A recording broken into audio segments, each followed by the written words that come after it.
problems that will vary based on the disconnected state of those sites.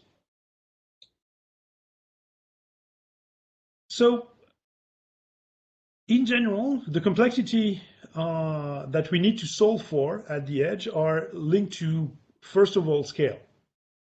When we are talking about a telco deployment at scale, we are talking about thousands of far edge sites. And in some very large telcos, we are talking about hundreds of thousands of sites. How do we deploy to thousands or hundreds of thousands of sites without having to requiring adding one person behind each one of these deployment? That wouldn't scale, that wouldn't work, that wouldn't be economically viable. So we need to be able to scale without having a huge increase in our administrative functions. Then there is a problem of interoperability. Not all the edges will have the same hardware, will have the same equipment, will have the same network connectivity. We can imagine an edge constituted of very hybrid components coming from different places based on where in the world this is being deployed. So we need something that delivers a form of homogeneity across all types of hardware. And finally, we need consistency, because as we'll see, the edges are multiple also in the sense of what they're going to be delivering to people. But from the developer's perspective, we shouldn't have to force them to re-engineer their deployment based on where it is going to be deployed. In fact, what we would like to be able to do is that you manage a workload that is running in the cloud exactly the same way as you would manage it running at the edge. In fact, our vision is to provide an edge which is merely an extension of the cloud or of the standard data center. Make it as undistinguishable where is the limit between a cloud, a data center, or one of your edge layers. So obviously, the very first question that an organization will face when they are going to be dealing about edge is, should I go with something that enables me to have this interoperability between multiple systems, or should I go with something that is completely integrated from top to bottom? I don't need to think about it. However, if I take the vertically integrated solution, it might be super simple to get from point A to point B, but nobody knows yet about what point C is about, and I may severely limit my ability to adapt the day I know what point C is. So our job, we think, is better by delivering an environment where you can continuously benefit from open source innovation, from the extension that the communities are building and that we are integrating back in our product. And we really want to be the best platform to offer this homogeneity in diversity. So if you've seen some of our publication, you may certainly have seen Paul's citation. If edge computing is going to be a realistic future for enterprise IT, it needs the hybrid cloud and open source to thrive. So that's basically, in one sentence, a summary of what I just said over the previous slide. You cannot have a future-proof platform that is not based on the open hybrid cloud concept. You need open source in order to fulfill your innovation dreams, and open source needs to be the way you choose to implement them in order to ensure compatibility with your future. So our approach is not very different from what we've been doing forever from a go-to-market perspective. We have platforms and a very vast portfolio, which is our building block to make our edge offering. We have a pretty good grasp on how to deal with open source community. I think we don't need to demonstrate that anymore. And we need to just ensure that the innovation that is happening in those community is helped and brought back into our products. But a key element in this strategy is, as we do so, we need to be enabling our partners to jointly deliver on this innovation with us, because we don't run just on software. We need hardware to run on. We just don't run on infrastructure. We need workloads to be running on top of our infrastructure. So if we don't build a very solid ecosystem of partners, which helps us under and above our offering, we will be doing about nothing good for anyone. So what we are trying to build is an edge platform that meets the multiple needs of the multiple edges that customer may have, that remains an horizontal platform that addresses in a portion or a combination each one of the use cases that we can encounter. And this is why we decided to offer something that is modular in essence. We already have what we need to deliver at the public or private cloud level. You can use OpenStack or Openshift in this environment. This is fairly well documented. People have been using it for years now. We can provide this exact same environment on top of any virtualization environment. We need to consolidate on what we've been doing for bare metal to address the new needs of bare metal at the edge, because there you have less people to press on buttons when you're deploying in those very unfriendly location that the edge can bring you to. And you need also to address smaller and smaller footprint, because when you have to install a gateway, let's say on an oil rig that is battered by bad weather half of the year, you can imagine that that gateway will not have exactly the same specification as a cozy server hosted in a data center. And being on top of a roof in a city won't be any different either. So we need to provide modularity in our platform so that we can address all these types of footprint meeting the requirements of the various use cases. So how are we going to do that in terms of architecture? Well, we are very much advanced along the way of this architecture, but in order to represent what the various layers of the edge can be, we've been using this slide that we nickname the onion internally. We call it the onion because every time we present it to anyone, we will either have the reaction of oh, but we have more layers than this, or oh, we have less layers than this. So it's like an onion. The more you peel it, the more layers you discover. But what we try to distinguish here is three big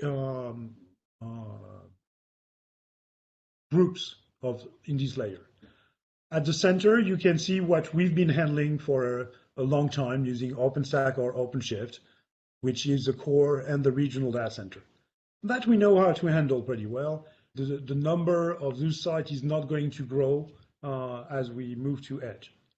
However, If you move to the light gray area, which we call the provider edge, this is typically something that is not necessarily implemented in all edge solution, but can be, where you have some hardware hosted by some provider that is being deployed closer to the user edge, and the user make use of that hardware to build their own edge. And then in darker gray, you have what we call the on-premise or user edge, which is where the owner of the location is the one that is going to be deploying some hardware, that is his or not is not really a big problem here, to deploy its own edge solution on top of. And if you look on the far left of this slide, we have a space which we call the device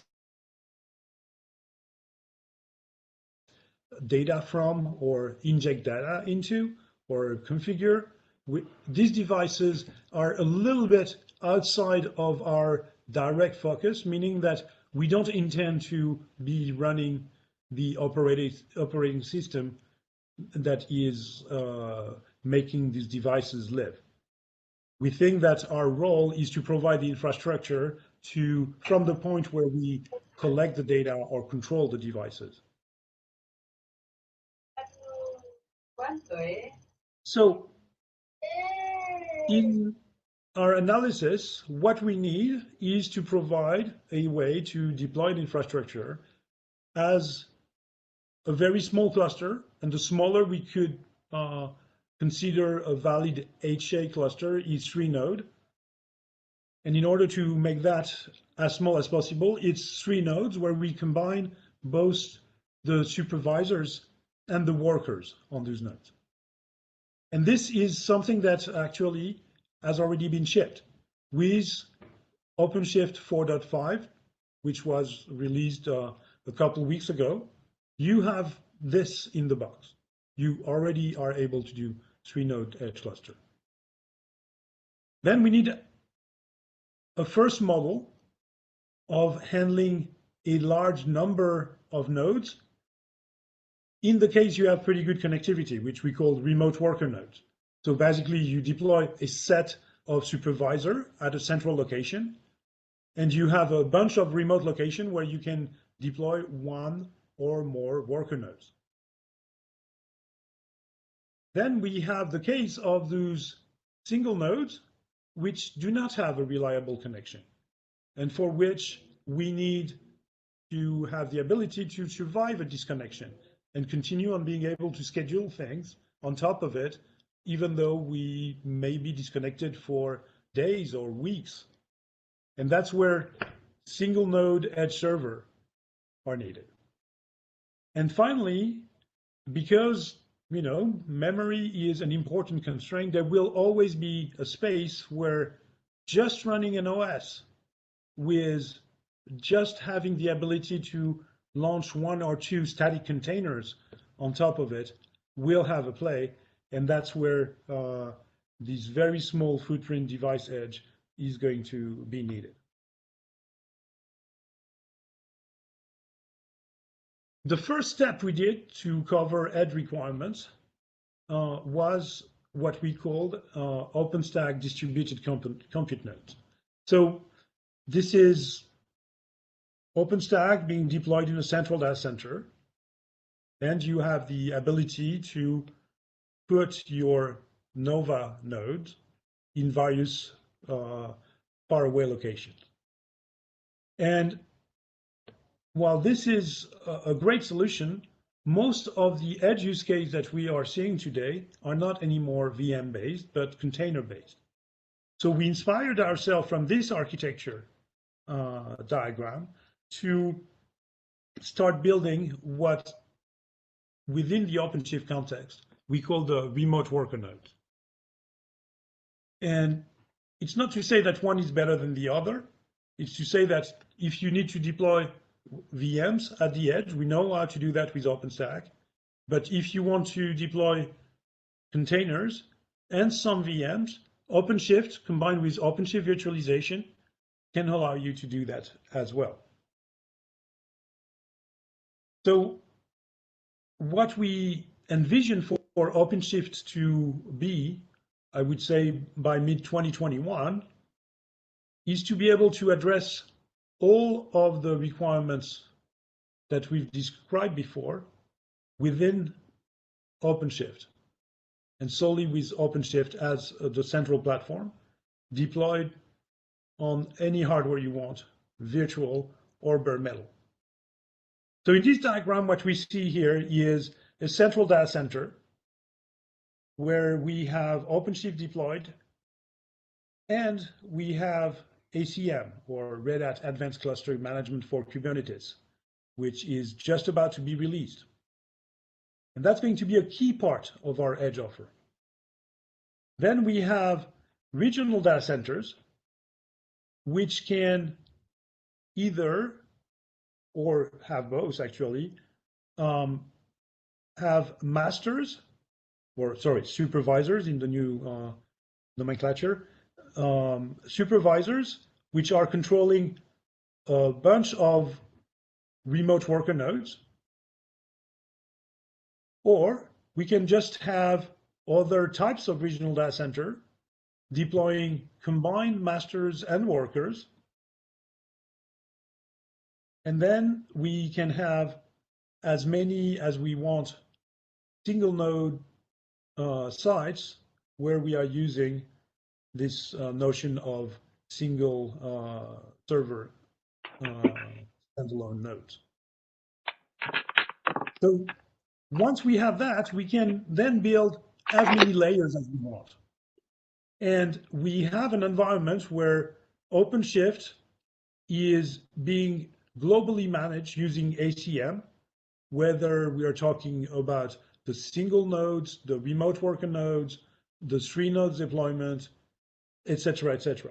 And we have very, very easy to use policy in ACM. For example, if you have a request to deploy a specific workload on all your edge sites in city more than, I don't know, 5,000 inhabitants, you can just label these cities that matches your criteria and apply a policy that will have the workloads deployed everywhere. And ACM also helps you in identifying what is working and what is not working, and has a lot more functionality in this sense. So as I just told you, the ability to do 3-node cluster and the ability to deploy OpenShift in data centers in general is all here since OCP 4.5. So with this, we are already able to solve some real problem, and I'll talk a little bit more about that in a moment. Arriving in 4.6 is this notion of remote worker nodes. So we're talking 3 months from now, we'll be able to deploy that. And here we have a few things that you may want to know. And if you want, I'll be able to answer that in the Q&A on what are the things that we can and cannot do about remote worker nodes. The code is already here, so we know pretty well now how these behave. And finally, sometime in 2021, we'll be delivering this single node edge server. So here we are hard at building this, and I have a lot less details to deliver on this. I can tell you what we are asking it to be. I cannot tell you in details what it is going to be. In parallel to this work, we've been doing quite a bit of work on AI/ML at Red Hat. And at the beginning, these were 2 very, very different threads. There were the people in the CTO's office that started a center of excellence for AI. And they've been, building a pretty impressive stack, which is done completely open source, which we nickname ODH for Open Data Hub, which is a completely open community. I invite you to go visit that. And it happens that the work they've been doing is super easy to adapt to edge requirement. And there was very few things that we needed to do in order to activate some very useful use cases using the stack built on ODH. Basically, what we had to do is to consider that the place where you are computing your AI model can be different from the place where you're consuming it, and putting together a mechanism to deliver updated model to edge site so that newly calculated model, improved models could be easily deployed using the same principle as we use for any workloads at the edge.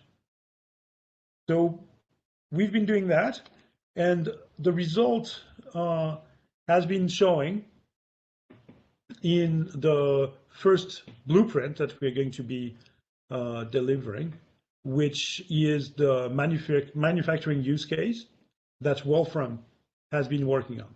In fact, what happened is that Wolfram and his team had been discussing with quite a few large customers in Germany, very involved in manufacturing processes. Sorry, I can't give name, but I'd love I could. Wolfram will tell me when I can, I hope. And in order to make Openshift more palatable to this customer, they put together a demo, which they call Manuela, which is basically all the software needed to accumulate data from hundreds of sensors in a factory and deal with this data. And when we discovered that, they were struggling with the footprint to deploy that. We need at least 5 nodes, and then we need additional load for storage. Isn't there something we can do to improve that? And that's where the 3-node cluster became something that really simplified the hardware footprint on that use case. And then we realized that since we had all the AI/ML work that had been happening in parallel, maybe we could do more than just accumulate the data and represent it. Maybe we could add functionality such as, for example, predictive maintenance on top of it to, on site, immediately inform the maintenance crews about the failure that were going to be happening. So stay tuned, and if you join again tomorrow, Wolfram will tell us a lot more about the history of Manuela. But that's, for me, that's a great example of how at Red Hat we are trying to not only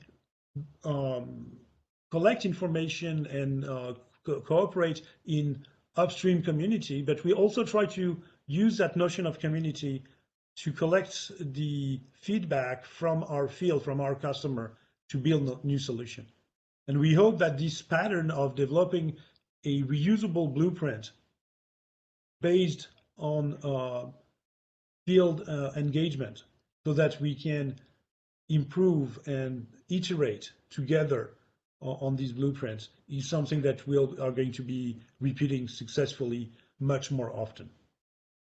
The second blueprint we just started working on is one on which we have actually a lot more experience, which is the telco 5G use case. We already know how to build this because we've built it with already numerous customers.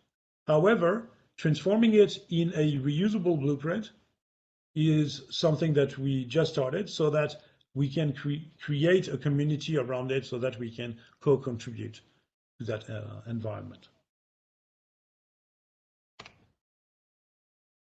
So to conclude here, we think that edge computing is going to be a key differentiator for tomorrow's digital transformation.